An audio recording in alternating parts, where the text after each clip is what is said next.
Bharuch police અને ભાજપ કાર્યકરો વચ્ચે ખેંચતાણ, કોંગ્રેસ વિરોધી પ્રદર્શનમાં પૂતળા દહન અટકાવતા સર્જાઈ અફરાતફરી। નવી દિલ્હીમાં યોજાયેલી વૈશ્વિક એઆઈ સમિટમાં કોંગ્રેસ પક્ષ દ્વારા કરવામાં આવેલા વિરોધના મામલે ભરૂચમાં રાજકીય ગરમાવો જોવા મળ્યો છે। આ મુદ્દે ભારતીય જનતા પાર્ટીના યુવા મોરચાએ મેદાને આવી કોંગ્રેસ સામે આક્રમક દેખાવો કર્યા હતા।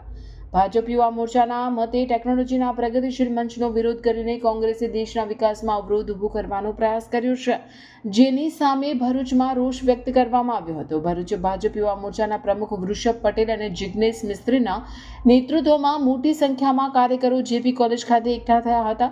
અહીંથી એક વિશાળ વિરોધ રેલી સ્વરૂપે કાર્યકરો શીતલ સર્કલ પહોંચ્યા, જ્યાં તેમણે કોંગ્રેસ હાય હાયના ગગનભેદી સૂત્રોચ્ચાર કર્યા હતા। પ્રદર્શનકારીઓ રાહુલ ગાંધી અને કોંગ્રેસ પક્ષના પૂતળાનું દહન કરવાનો પણ પ્રયાસ કર્યો હતો। જો કે સુરક્ષા વ્યવસ્થામાં તૈનાત પોલીસે સમય સૂચકતા વાપરી પૂતળા દહન અટકાવ્યું હતું। આ પ્રદર્શન દરમિયાન પોલીસ અને ભાજપના કાર્યકરો વચ્ચે થોડી વાર માટે ઘર્ષણ અને ખેંચતાણના દ્રશ્યો સર્જાયા હતા, પરંતુ પોલીસે પરિસ્થિતિને ત્વરિત થાળે પાડી દીધી હતી।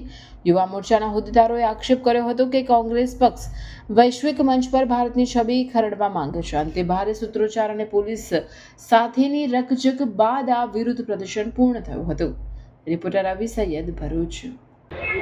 ભારત મંડપમ દિલ્હી ખાતે આયોજિત એઆઈ સમિટમાં જ્યારે વિશ્વના 100 દેશના પ્રતિનિધિઓ ભાગ લઈ રહ્યા છે, સાથે સાથે એઆઈની જનક કંપની એવી ઓપન એઆઈ એના સ્થાપક સેમ ઓલ્ટમેન બી જ્યારે ભારત દેશમાં આવ્યા છે અને ભારત દેશમાં રહેલી પ્રતિભાને જોઈને તેઓએ દેશમાં એઆઈ ક્ષેત્રે ખૂબ મોટું રોકાણ કરવાની જાહેરાતો કરી છે અને તૈયારીઓ દર્શાવી છે।